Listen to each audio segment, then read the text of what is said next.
رب اشرح لی صدری ویسر لی امری واحلل عقدۃ من لسانی یفقہوا قولی. لواطت کی قباحتیں اور سزائیں. لواطت کہتے ہیں ہومو سیکشوالٹی کو، مرد کا مرد کے ساتھ فزیکل ریلیشن شپ. لواطت کی خرابیاں بڑی خطرناک ہیں، اس لیے اس کی عقوبت اور سزا بھی یہاں اور آخرت میں دونوں جگہ خطرناک ہیں. علماء میں اختلاف ہے کہ لواطت کی سزا زیادہ سخت ہے یا زنا کی، یعنی زیادہ بڑی سزا کس کی ہے، یا دونوں کی یکساں ہے، ایک جیسی ہے. زنا کی سزا تو آپ پڑھ چکے نا قرآن مجید میں سورۃ النور میں. اس بارے میں علماء کے 3 قول ہیں، یعنی 3 اوپینین ہیں. حضرت ابوبکر صدیق، حضرت علی بن ابی طالب، حضرت خالد بن ولید، حضرت عبداللہ بن عباس، حضرت خالد بن زید، حضرت عبداللہ بن معمر، امام زہری، ربیعہ بن ابی عبد الرحمن، مالک، اسحاق ابن راہویہ اور امام احمد بن حنبل کی ایک صحیح روایت، نیز امام شافعی کے ایک قول کے مطابق لواطت کی عقوبت اور سزا، عقوبت کا معنی بھی سزا ہی ہوتا ہے، انجام، زنا کی عقوبت و سزا سے زیادہ سخت ہے. یعنی تمام صحابہ کرام اور بعض علماء کی رائے کیا ہے کہ لواطت کی سزا زنا سے بھی زیادہ سخت ہے. یہ ایک رائے ہے، کیونکہ لواطت کی سزا قتل ہے، ڈیتھ سینٹنس. لواطت کرنے والا محسن ہو یا غیر محسن، محسن احسان کہتے ہیں شادی شدہ ہونے کو، اور غیر محسن یعنی جس کی شادی نہ ہوئی ہو. زنا میں تو جو غیر شادی شدہ اس کی سزا کیا ہے 100 کوڑے، اور دوسرے کی رجم. حضرت عطا بن ابی رباح، حسن بصری، سعید بن المسیب، ابراہیم نخعی، حضرت قتادہ، امام اوزاعی، امام شافعی، ازرو ظاہر مذہب امام احمد بن حنبل. دوسری روایت کے مطابق امام ابو یوسف اور امام محمد اس طرف گئے ہیں کہ لواطت اور زنا دونوں کی عقوبت اور سزا یکساں ہے، ایک جیسی ہے. حاکم اور امام ابو حنیفہ کہتے ہیں کہ لواطت کی سزا اور عقوبت زنا کی سزا اور عقوبت سے کم ہے. لواطت کے لیے کوئی مقررہ شرعی حد نہیں. حد کیا ہوتی؟ جیسے زنا کی حد ہے، یا چوری کی ہے، یا شراب کی ہے، قتل کی ہے، بلکہ اس کے لیے تعزیر ہے. تعزیر وہ سزا ہوتی ہے جو قاضی حالات کے مطابق خود مقرر کرتا ہے. ان کی دلیل یہ ہے کہ لواطت اسی طرح ایک سخت ترین معصیت ہے جس طرح دوسرے بہت سے بڑے بڑے معاصی ہیں، یعنی گناہ ہیں. اللہ اور اللہ کے رسول صلی اللہ علیہ وسلم نے اس کے متعلق کوئی خاص حد مقرر نہیں کی، اس لیے اس میں صرف تعزیر ہوگی، جیسا کہ مردار کا گوشت کھانے، خون پینے اور خنزیر کا گوشت کھانے میں تعزیر ہے، سزا ہے اگر کوئی جان بوجھ کے ایسا کرے. نیز ایک دلیل یہ پیش کرتے ہیں کہ لواطت میں شہوت کا استعمال ایسے مقام میں ہوتا ہے جس سے انسانی طبائع یعنی طبیعتیں گریز کرتے ہیں، یعنی ناپسند کرتے ہیں، فطرت کے خلاف ہے. اسی وجہ سے شریعت نے اس کے متعلق کوئی خاص حد مقرر نہیں کی، جیسا کہ جانور اور گدھے کے ساتھ وطی کرنے میں کوئی حد مقرر نہیں ہے. تو اسی طرح اگر کوئی مرد کے ساتھ ایسا کام کرتا ہے تو اس کے لیے اس طرح کی حد مقرر نہیں جیسے چوری وغیرہ میں. ایک دلیل یہ پیش کرتے ہیں کہ لواطت کو لغت، شرع اور عرف میں زنا نہیں کہا جاتا. لغت یعنی ڈکشنری، شرع شریعت، اور عرف میں یعنی عام معروف قاعدے میں جو لوگ کسی چیز کو نام دیتے ہیں اس میں زنا نہیں کہا جاتا. اس لیے یہ ان نصوص کے تحت نہیں آتی. نصوص نص کی جمع ہے، نص کہتے ہیں ٹیکسٹ کو، یعنی قرآن مجید میں کوئی ٹیکسٹ موجود نہیں جیسے زنا کے لیے ٹیکسٹ موجود ہے سزا کے بارے میں جو زنا کی حد پر دلالت کرتی ہیں. یعنی جس طرح زنا کے بارے میں موجود ہے حکم براہ راست clear cut to the point, ایسا اس کے لیے نہیں ہے.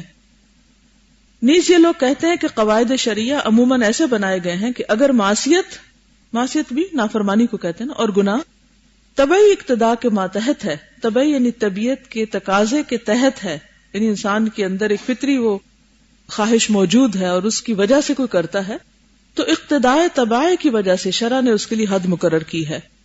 یعنی طبیعت کے تقاضے یا طبیعت کی خواہش کو پورا کرنے کے لیے انسان اگر کوئی گناہ کرتا ہے تو اس پر حد ہے. سمجھ آ رہی ہے کہ نہیں؟ تھوڑی سی لینگویج مشکل ہے لیکن معنی مشکل نہیں ہے. جیسا کہ زنا، چوری، شراب نوشی وغیرہ کے لیے حد مقرر کی گئی ہے، کیونکہ یہ معاصی اور گناہ مقتضیات طبائع سے سرزد ہوتے ہیں. کیسے؟ جیسے شراب کون پیتا ہے؟ جس کو اس کی ارج ہوتی ہے، ایک نشہ سا ہوتا ہے، یا ایک ہو سکتا ہے کوئی پیاس میں پیے اور پھر اس کے بعد اس کو عادت پڑ جائے. یعنی پیاس ایک طبعی تقاضا ہے. اسی طرح چوری کسی خاص چیز کی ضرورت یا خواہش انسان کو اس پر اکساتی ہے.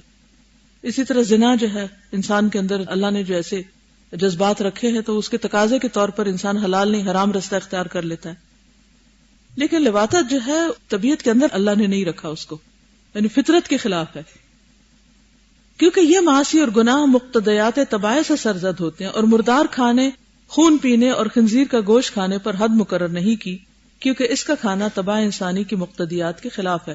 یعنی کوئی بھی انسان خون نہیں پینا چاہتا یا مردار نہیں کھانا چاہتا، طبیعت اس سے نفرت کرتی ہے، انکار کرتی ہے. علماء یہ دلیل بھی پیش کرتے ہیں کہ لواطت کی حیثیت بیان ہی وہی ہے جو چوپائے اور مردے کے ساتھ وطی کرنے کی ہے. یہ امر بالکل واضح ہے کہ مرد کا مرد سے وطی کرنا، یعنی اس سے فزیکل ریلیشن شپ قائم کرنا، طبع انسانی کے سراسر خلاف ہے. اللہ تعالیٰ نے انسانی جبلت ہی کچھ ایسی بنائی ہے، جبلت کس کو کہتے ہیں؟ انسٹنکٹ، کہ ایک مرد دوسرے مرد سے وطی کرنے سے سخت نفرت کرتا ہے. جس طرح یہ امر طبع انسانی کے خلاف ہے کہ ایک مرد دوسرے مرد سے اس کا خواہش مند ہو اور وہ اس کے ساتھ وطی اور جماع کرے، بخلاف زنا کے کہ اس میں دونوں جانب سے داعیہ موجود ہوتا ہے. داعیہ کس کو کہتے ہیں؟ ڈیزائر کہہ سکتے ہیں آپ، یعنی مرد اور عورت دونوں کے اندر اس کی ڈیزائر ہو سکتی ہے. نیز یہ علماء ایک اور دلیل پیش کرتے ہیں کہ دونوں قسم کے افراد یعنی فاعل اور مفعول اگر اپنی جنس سے فائدہ اٹھائیں تو اس میں حد نہیں ہے. مثلا عورت عورت کے ساتھ مساحقت کرے تو اس میں حد نہیں ہے. اسی طرح اگر مرد مرد سے فائدہ اٹھائے تو حد نہیں ہے. یہ اصل میں دلائل یہ پیش کر رہے ہیں کہ حد کیوں نہیں ہے اور باقی گناہوں پر حد کیوں ہے. اس میں ان دو چیزوں میں بیسیکلی فرق کرنے کی ڈسکشن ہو رہی ہے. قائلین قول اول یعنی جمہور امت جو اس کے قائل ہیں کہ لواطت کی عقوبت اور سزا زنا کی عقوبت اور سزا سے زیادہ سخت ہے، ان کی کیا دلیل ہے؟ وہ کہتے ہیں کہ اس عقوبت اور سزا پر صحابہ کا اجماع ہو چکا ہے. ٹھیک ہے، علماء اس چیز کا جائزہ لیتے ہیں. اب یہاں پر امام ابن القیم الجوزیہ ان آراء کو انالائز کرتے ہیں. وہ یہ کہتے ہیں کہ سزا زیادہ سخت ہے، کہتے ہیں کہ اس کی عقوبت اور سزا پر صحابہ کا اجماع ہو چکا ہے. یعنی سارے صحابہ اس بات پر متفق تھے کہ اس کی سزا کیا ہے؟ قتل ہے. طریقہ کار مختلف ہو سکتا ہے لیکن وہ سخت سزا کے قائل ہیں. وجہ کیا ہے؟ اس لیے کہ لواطت کے مفاسد یعنی اس کے جو فسادات اور خرابیاں ہیں حد سے زیادہ خطرناک ہیں. اور آپ دیکھیں کہ ایڈز کے پھیلنے کی وجہ بھی بیسیکلی یہی برائی تھی. اب اس دور میں تو ایڈز نہیں تھی لیکن اور بہت سی خرابیاں تھیں. تو ان کا کہنا کیا ہے کہ یہ بیماری یا یہ برائی جو ہے اس کا جو نتائج ہیں وہ بڑے بھیانک اور بہت گھناؤنے ہیں، اور اس کے فساد اور اس کی جو قباحتیں وہ بہت زیادہ ہیں. اس لیے اس کی سزا بھی انتہائی سخت ہے. کسی دوسرے گناہ کے مفاسد اس کے مفاسد کے برابر نہیں. اس کے مفاسد کفر کے مفاسد کے قریب پہنچ جاتے ہیں. بسا اوقات قتل نفس سے زیادہ اس کی خرابیاں ظاہر ہوتی ہیں، کیونکہ جن کو اس کام کے لیے استعمال کیا جاتا ہے ان کے اندر ایسی ایسی نفسیاتی امراض اور ایسی ایسی خرابیاں پیدا ہو جاتی ہیں کہ وہ زندہ ہوتے ہوئے مردہ ہوتے ہیں، اخلاقی طور پر انتہائی گر جاتے ہیں، معاشرے کے اندر کوئی پروڈکٹیو کام نہیں کر پاتے. عموماً جنون اور پاگل پن تک کی بیماریاں لاحق ہو جاتی ہیں. قتل سے تو کیا ہے، ایک دفعہ کسی کا قتل ہو گیا بات ختم ہو گئی، لیکن اس طرح جس کو یوز کیا جائے اس کا زندہ رہنا بھی مردوں سے بدتر ہو جاتا ہے. اس کبیرہ گناہ کی سزا میں اللہ تعالیٰ نے کسی قوم کو قوم لوط سے پہلے اس طرح ہلاک نہیں کیا کہ اسے جڑ بن سے ہی اکھاڑ دیا ہو. اس قوم کو اس فعل بد کی وجہ سے اللہ نے وہ سخت سزا دی ہے کہ دنیا کی کسی قوم کو ایسی سزا نہیں دی. کیا پڑھا آپ نے قرآن مجید میں قوم لوط کے بارے میں؟ جی آپ ایک بات اوکے ہاں دوسری اور کیا سزا ملی تھی ان کو؟ ان کی بستی کو زمین سے اکھیڑ کر، یہ جو انہوں نے کہا ہے نا کہ جڑ بن سے ہی اکھاڑ دیا، اب آپ خود سوچیں کہ کسی بھی بستی کے اندر کتنے گھر بنے ہوتے ہیں نا، اور جب ایک گھر بھی بنایا جاتا ہے تو کیا کیا جاتا ہے؟ جب گھر بنتے دیکھیں کتنی گہری گہری بنیادیں کھودتے ہیں، اور اگر بڑے بڑے پلازا بنانے ہیں تو وہ تو نیچے تک اترتے ہیں، جتنا اوپر جاتا ہے اتنا ہی اس کو نیچے تک کھودتے ہیں۔ ایسی خرابی میں مبتلا قوم کو جو سزا دی گئی وہ یہ کہ ان کے سارے گھروں کو جڑوں سے اکھاڑا گیا، پوری کی پوری بستی کو اوپر لے جایا گیا اور اوپر سے واپس پٹخا کے زمین پہ مارا گیا۔ کبھی آپ نے اگر دیکھا ہو یا سنا ہو یا پڑھا ہو کہ جو لوگ بلندی سے گر کے مرتے ہیں ان کا حال کیا ہوتا ہے؟ اور کیا ہوا تھا ان کے ساتھ؟ زلزلہ آیا تھا ان پر، اور چیخ زمین کے اندر دھنسایا گیا تھا۔ جی ہاں، یعنی کہ ان کی بستیاں جب الٹائی گئیں تو وہ ظاہر ہے کہ جتنا اونچا ان کو لے جایا گیا اتنا زور سے جب پھینکا گیا تو جب یہ واپس پھینکے گئے تو یہ نہیں کہ زمین کے اوپر گرے، اندر ہی دھنستے چلے گئے، اتنا گہرا گیا کہ وہاں سے جو پانی تھا وہ ان کے اوپر چھا گیا، اندھے کر دیے گئے تھے۔ بہرحال جتنے عذاب دوسری قوموں کو آئے تھے وہ سارے ان کے اوپر جمع کر دیے گئے تھے۔ تو اس سے اندازہ ہوتا ہے کہ یہ برائی اور یہ خرابی کس بدترین درجے کی خرابی ہے۔ اسے ہلاک کرنے میں مختلف قسم کی عقوبتیں جمع کر دی گئیں، ان کی آبادی، ان کے مکان ان پر الٹ دیے گئے، انہیں زمین کے اندر دنسا دیا گیا، آسمان سے ان پر پتھر برسائے گئے اور انہیں سنگسار کیا گیا، ان کی آنکھیں اندھی کر دی گئیں اور ہمیشہ کے لیے یہ عذاب ان پر لازم کر دیا گیا۔ اس قوم پر اللہ تعالیٰ کی خفگی سے ظاہر ہے کہ یہ جرم بہت سی خرابیوں کا موجب ہے، اتنا بڑا جرم کہ اس سے زمین کانپنے لگتی ہے، اتنا بڑا جرم کہ اس سے زمین کانپنے لگتی ہے۔ جس وقت زمین پر یہ گناہ ہوتا ہے زمین کے کنارے لرزنے لگتے ہیں، فرشتے یہاں سے بھاگ کر آسمان پہ چلے جاتے ہیں، زمین کے دور دراز گوشوں میں جا کر پناہ لیتے ہیں، کیونکہ عذاب الہی کی صورت میں یہ بھی اس کی زد میں آ جائیں گے۔ زمین بارگاہ خداوندی میں پکار اٹھتی ہے، پہاڑ لرز جاتے ہیں۔ تو فطرت کے خلاف جانا اتنا ناپسندیدہ اور بدترین ہے۔ کسی انسان کو قتل کر دیا جائے یہ اس کے ساتھ لواطت کرنے سے بہتر ہے۔ ناحق قتل کر دیے جانے سے وہ شہید ہوگا، لیکن اس کے ساتھ لواطت کرنے کے بعد اسے قتل کیا جائے تو نجات ممکن ہی نہیں، وہ آخرت کی فلاح اور نجات سے بھی محروم ہوگا۔ اس پر یہ استدلال پیش کیا جاتا ہے کہ قاتل کی حد مقتول کے ورثاء کے اختیار میں ہے، وہ چاہیں تو معاف کر سکتے ہیں، یعنی مقتول کا خون، اور اسے قصاص میں قتل ہونے سے بچا سکتے ہیں، لیکن لواطت میں تو حتمی طور پر حد جاری ہوگی، یعنی اسے قتل کر دیا جائے گا اور رہائی ممکن نہیں ہے، یعنی کوئی اس کو بچا نہیں سکتا۔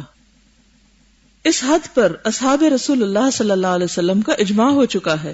صحیح اور صریح احادیث جن میں کوئی ایک حدیث دوسری حدیث کی معارض نہیں، یعنی اس کو کنٹراڈکٹ نہیں کرتی، معارض کا معنی ہوتا ہے ایک دوسرے کے اپوزٹ جانا، اس پر دلالت کرتی ہے۔ حضرت صلی اللہ علیہ وسلم کے صحابہ اور خلفائے راشدین نے ان احادیث پر عمل کیا، صحابہ اور خلفائے راشدین نے ان احادیث پر عمل کیا۔ حضرت خالد بن ولید سے ثابت ہے کہ عرب میں انہوں نے ایک شخص کو دیکھا جو عورتوں کی طرح مرد کے ساتھ شادی کرتا تھا۔ انہوں نے خلیفہ اسلام حضرت ابوبکر صدیق کو اس واقعے کی اطلاع دی۔ حضرت ابوبکر صدیق نے صحابہ کرام کو جمع کر کے اس کے بارے میں مشورہ کیا۔ حضرت علی بن ابی طالب نے سب سے زیادہ سخت رائے دی، فرمایا کہ دنیا میں صرف ایک ہی قوم اس جرم کی مرتکب ہوئی ہے، اور آپ جانتے ہیں کہ اللہ تعالیٰ نے اس کے ساتھ کیسا معاملہ کیا۔ میری رائے تو یہی ہے کہ اسے جلا دیا جائے۔ چنانچہ حضرت ابوبکر صدیق نے خالد بن ولید کو یہ لکھ بھیجا، حضرت خالد بن ولید نے اسے جلا دیا۔ اس بارے میں حضرت عبداللہ بن عباس نے یہ رائے دی ہے کہ ایسے آدمی کو آبادی میں جو سب سے بلند جگہ ہو وہاں لے جایا جائے، پھر سر کے بل نیچے پھینکا جائے۔ ایک جلانے کی سزا، دوسری اونچے لے جا کے سر کے بل لٹکا کے مارا جائے اور پتھر مار مار کر اسے ہلاک کر دیا جائے۔ آپ نے یہ حد اور سزا قوم لوط کی عقوبت اور سزا سے اخذ فرمائی، یعنی جو سزا اللہ تعالیٰ نے ان کو دی اس سے ملتی جلتی سزا کے اوپر سے نیچے پھینکا جائے۔ حضرت عبداللہ بن عباس سے یہ روایت بھی منقول ہے کہ حضرت صلی اللہ علیہ وسلم نے فرمایا من وجدتموه يعمل قوم لوط فاقتلوا الفاعل والمفعول به، سنن دارمی، جسے تم قوم لوط کا کام کرتے پاؤ تم فاعل اور مفعول دونوں کو قتل کر دو۔ یہ روایت تمام اہل سنن نے روایت کی ہے، سنن اربعہ کی کتابیں جو نا، ابن حبان وغیرہ نے اس حدیث کو صحیح کہا ہے، امام احمد بن حنبل نے اسے قابل حجت تسلیم کیا ہے۔ اس حدیث کی اسناد بخاری کی شرائط کے مطابق ہے۔ لوگ لواطت کی سزا زنا کی سزا سے زیادہ سخت بتاتے ہیں، اور وہ یہ دلیل پیش کرتے ہیں کہ حضرت صلی اللہ علیہ وسلم نے فرمایا لعن اللہ من عمل قوم لوط، مسند احمد، جو آدمی قوم لوط کا کام کرے اس پر اللہ تعالیٰ کی لعنت ہے۔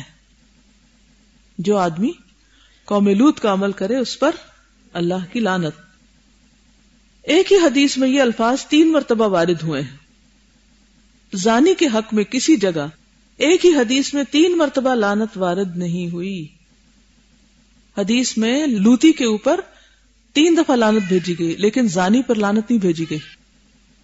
زنا کے علاوہ دیگر کبائر میں بھی لعنت وارد ہے، مگر صرف ایک ہی مرتبہ، یعنی کچھ اور گناہ بھی ایسے ہیں جن پر لعنت وارد ہوئی ہے، لیکن ایک بار، 3 بار نہیں، مگر اس گناہ پر 3 بار۔ اور یہاں لوطی کے حق میں 3 مرتبہ لعنت وارد ہے۔ نیز حضرت صلی اللہ علیہ وسلم کے تمام صحابہ لوطی کے قتل پر متفق ہیں۔ ٹھیک ہے، کیا مطلب؟ تمام صحابہ کے درمیان اجماع ہے کس بات کا؟ کہ اس کو قتل کیا جائے گا۔ کسی ایک صحابی نے اس بارے میں اختلاف نہیں کیا ہے۔ کسی نے اگر کچھ اختلاف کیا ہے تو وہ قتل کی صورت ہے کہ کس طرح قتل کیا جائے گا، یعنی اسے کس طرح قتل کیا جائے۔ نفس قتل میں کسی کو اختلاف نہیں۔ کیا معنی ہوتا ہے نفس قتل؟ یعنی قتل اٹ سیلف، اس میں کوئی اختلاف نہیں۔ لوگ خامخواہ کہتے ہیں کہ مسئلہ اختلافی ہے، جو صحابہ کا اجماع ہے اختلافی کیوں کہہ رہے ہیں آپ؟ اور صحابہ کا اس میں اختلاف ہے، حالانکہ یہ صحابہ کرام کا اجماعی مسئلہ ہے، صرف صورت قتل میں اختلاف ہے، تو اصل حکم میں تو اختلاف نہیں ہے۔ پھر کہتے ہیں کہ زنا اور لواطت کے بارے میں اللہ تعالیٰ نے جو مذمت کی ہے دونوں پر غور کیا جائے تو فرق واضح ہو جائے گا۔ زنا کے بارے میں ارشاد ہے وَلَا تَقْرَبُوا الزِّنَا إِنَّهُ كَانَ فَاحِشَةً وَسَاءَ سَبِيلًا، اور تم زنا کے قریب مت جاؤ کہ یہ بے حیائی ہے اور برا راستہ ہے۔ اور لوطی کے متعلق ارشاد ہے أَتَأْتُونَ الْفَاحِشَةَ مَا سَبَقَكُمْ بِهَا مِنْ أَحَدٍ مِنَ الْعَالَمِينَ، سورۃ الاعراف۔ کیا تم بے حیائی کا ارتکاب کرتے ہو، ایسا برا کہ دنیا جہان میں تم سے پہلے کسی نے نہیں کیا؟ کہ یہ فعل فحش کے پورے پورے معنی پر مشتمل اور جامع ہے، یعنی تم لوگ سب کام کرتے ہو جن کا فحش ہونا تمام کے نزدیک مسلم ہے۔ یہ کام اس قدر ظاہر الفحش ہے کہ اس کے فحش ہونے کے ذکر کی بھی ضرورت نہیں۔